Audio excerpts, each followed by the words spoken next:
In my almost decade-long journey as an entrepreneur, I have never seen anybody, and I mean anybody, as focused as Steve Jobs. And I've studied Elon Musk, Jeff Bezos, I've studied people in the past like Carnegie, Rockefeller. Steve Jobs just stands out as a proponent of focus because of all the tactics, the strategies, the micro things, the macro things that he did to make sure that he was focused, not only when it came to like the bigger vision of like where the company was going, but also like on the day-to-day. And let me tell you something, I literally only have one job. I am meant to study the top entrepreneurs.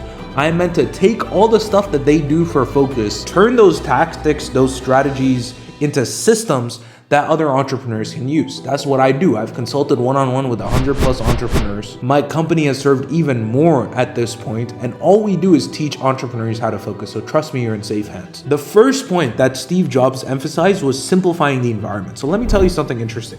When we're talking about Jobs' workspace, his home office, he had a picture of Einstein. He had, his desk and whatnot, but on his desk, he literally just had one desk, one lamp, and he had a MacBook, right? He didn't have any of this clutter. He didn't have, AirPods sitting here. I mean, the AirPods weren't out then, but you get what I mean. And the reason why he did this is because as an entrepreneur, your desk, the physical part of your desk, like for example, right now, I got this like beautiful, Coco Bolo wood, whatever the fuck it is. It's clean. Right? This is a representation. It's a manifestation. It's a personification of my mind. If my mind is cluttered, if my mind has, all these shiny objects going around, if I'm unfocused in my mind, it'll manifest physically on my desk. And I want you as an entrepreneur to look at your desk, see all the shit, all the bullshit that you have sitting on your desk. And one thing that's even more relevant, we're talking about workspaces here, right? So this is the physical workspace. The one workspace that a lot of entrepreneurs neglect is the digital workspace, right? If your digital workspace is cluttered, you got like 100,000 tabs open at all the time. As soon as you open your laptop, you're, just showered with this burst of distraction. You don't really know where to go. You don't know, if you're supposed to be doing task A, task B, or task C. And sometimes a lot of you guys open up your laptops or your MacBooks or what it can be your phone. It can be literally anything. And you're just showered with notifications. Sometimes they're not even from random people. They're just from your team. And so you're pulled around and you're never actually able to work on the constraint of your business. The second thing that Jobs did, and this is something that we find in common with all the greats like Elon Musk, Jeff Bezos, he killed unnecessary meetings. Jobs actually slashed Apple's meeting load by rejecting any meeting that didn't A, have a clear purpose, and number 2, have a 3-sentence agenda. So this is something that a lot of entrepreneurs don't really implement. They have meetings that are happening, recurring meetings, so on and so forth, that just burn everybody's time who's on the meeting, right? If you're starting out, you probably have these meetings with your business partner. And unfortunately, this is a taboo, but you enjoy working with your business partner. And because of that, the whole meeting is just mental masturbation. You guys are talking about new opportunities, blah, blah, blah. But the actual constraint of the business, which is probably you advertising, that's not happening. You're not actually advertising the business. You're not fixing the thing that you need to fix in order to scale with your revenue. And if you're later on as an entrepreneur, the problem that these entrepreneurs have is that they're literally just having recurring meetings. At the end of every single week, they're reviewing, they got like 3, 4, 5 people in the meeting. And this is what I want you to do. If you have these recurring meetings, I want you to take every single person's hourly wage. If you're an entrepreneur, just put it into ChatGPT. This is how much I made in the year. This is how many hours I work on average. What's my hourly wage? It'll tell you, hey, this is how much you make per hour. I want you to take your time. I want you to take all the other people in that meeting's time, add it up, and literally understand that every single time you have that meeting, you are burning that much money. If you're not solving a problem that is more than that dollar amount, let's say I'm in a meeting, my business partner is in a meeting, my time is valued at $500 an hour, his time is valued at $500 an hour. We have an hour-long meeting. This is a $1,000 meeting. If we ain't solving a $1,000 problem, then according to Steve Jobs, just get rid of it. But the thing is, most of you guys don't even know what you're going to be doing in your meetings. You just have meetings for the sake of having meetings. So again, if it doesn't have a clear purpose, and if it doesn't have a 3-sentence agenda, it's out. And ironically, this is the third sub point, is that Steve Jobs actually used minimal tech. The dude is literally the founder of, one of the largest, if not the largest tech company in the world. literally relied on one single device. He had one Next computer that he used to put on his desk. He didn't have anything else, right? He didn't multitask like a lot of us do between the phone and the iPad and the MacBook and, going back and forth in between all these devices. He just had everything confined to one, so he didn't have to keep switching. So again, this is the first point when it comes to the environment side, just making sure everything is clean, making sure you're not wasting time in terms of meetings, and making sure that you don't have like all these devices that you're switching in between. Hey, hold on one second real quick. Let's put this away. If you're trying to focus like Steve Jobs, let me tell you something. Just watching this YouTube video isn't really going to do anything. You need to take action. And to ensure you take action, we are hosting the free 6-week focus challenge, where everything that I'm telling you about Steve Jobs, all the things that he used to do, we've turned that plus all of the other great entrepreneurs' systems, all their tactics, all their habits, all their strategies.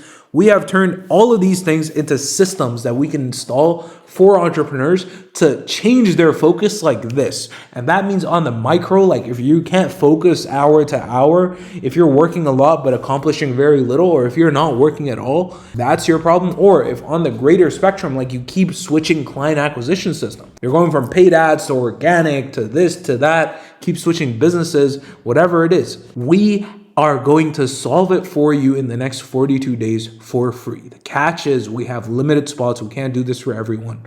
So please go in the description and reserve your spot now. The second thing is actually more related to macro focus. That means again, making sure that you're not switching your offers, your funnels, your businesses, your products, the core business model at hand. The way that you do that, according to Jobs, is you have to define your iPhone moment, okay? So Jobs was fixated. He was obsessive about one product. Every single day, he used to focus on making sure that the iPhone was as good of a product as possible. He wasn't working on the iPad. He wasn't working on the MacBook. He was focused on just the iPhone, okay? And the iPhone is probably the most revolutionary product in all of the last century. And the thing is, Gary Keller, who's the owner of the largest real estate company in the world, he hits on this in his book, The One Thing. What he says is that if you look at really all the things that you can do, you will find that there is one thing. If you just do that one thing, it'll shrink everything else into irrelevance. And you want to make sure that you identify that one thing, just like Steve Jobs did. For Steve Jobs, it was the iPhone. For entrepreneurs starting out, it's probably advertising. It's probably making sure that they're doing a certain amount of reach outs per day. But that epiphany where you choose to focus on one client acquisition system, like if you're going to go in on paid ads, go all in on paid ads. Don't go, cold email, paid ads, and then organic content.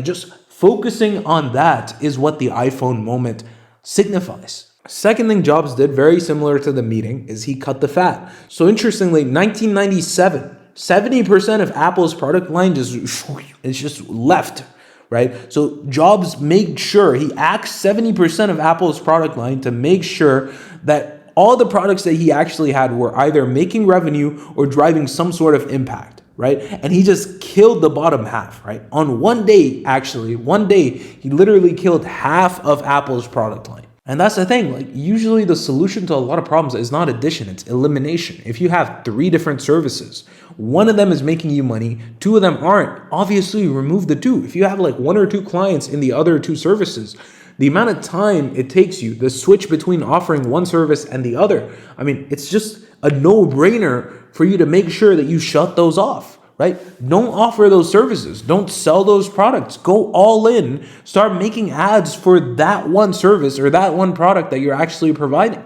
When your focus isn't being commoditized, when it isn't being split in between all these things, I promise you'll scale faster than you ever imagined. And this is exactly the principle that Steve Jobs always operated on. And the third subpoint here is iterating obsessively, right? So there's actually a very interesting story about the click of the iPod's wheel. So the iPod had a wheel. Jobs literally was obsessive about just the click of the iPod's wheel, right? He kept changing it again and again and again, just making it perfect. And a lot of times, let me tell you something, entrepreneurs can use perfectionism as procrastination. I'll tell you why this is different here in Steve Jobs' case.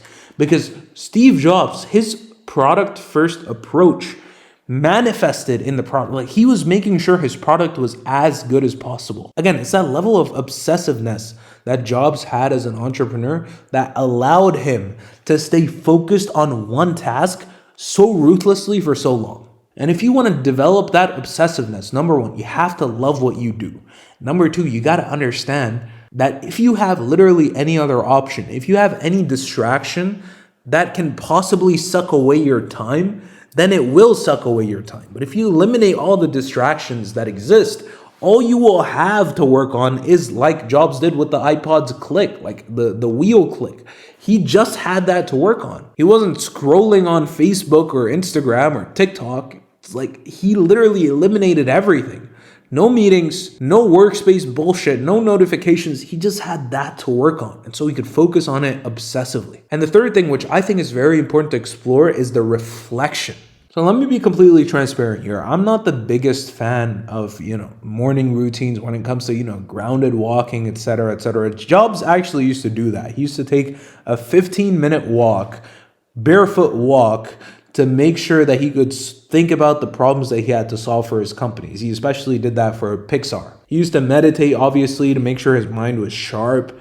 And he used to doodle a lot, right? He used to doodle product ideas when it came to the Mac and, a bunch of other stuff. But again, the principle here is that a lot of people meditate. A lot of people take these, grounding walks. They're not actually thinking about their business. What Jobs understood was that you can't really separate the two. Like if you're meditating, you do it for clarity to work. If it works for you, then that's great. But again, even when he was taking his grounding walks, he wasn't clearing his mind. What was he doing? He was trying to solve problems for his companies. And the way that I found this to work best for me personally is that I just have a Loom video that I record at the end of every single day. I call it my EOD Loom. And in that Loom, I'd literally just sit there sometimes, just silent, thinking about what I'm going to do for the next day. And when I started doing that every day, I realized that my days, not only my days, my hours when I worked were so much more intentional.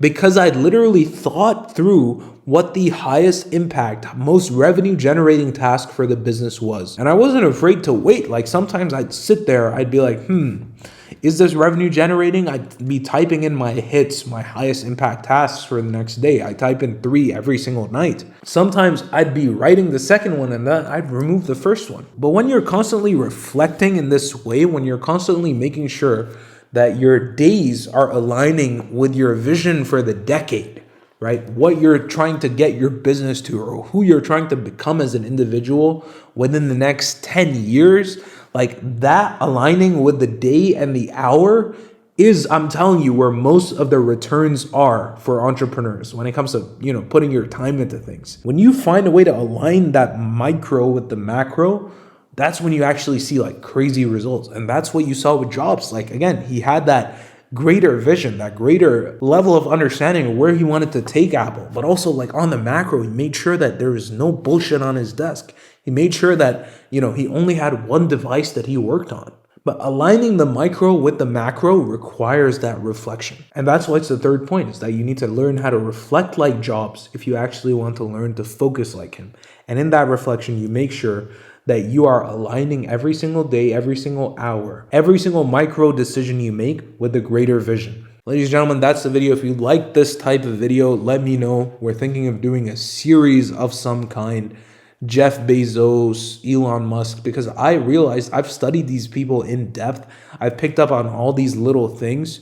So if these benefit you, if you truly feel like, these are beneficial to listen to, etc., let us know down in the comments. Really appreciate it. With that being said, I'll see you guys in the next one.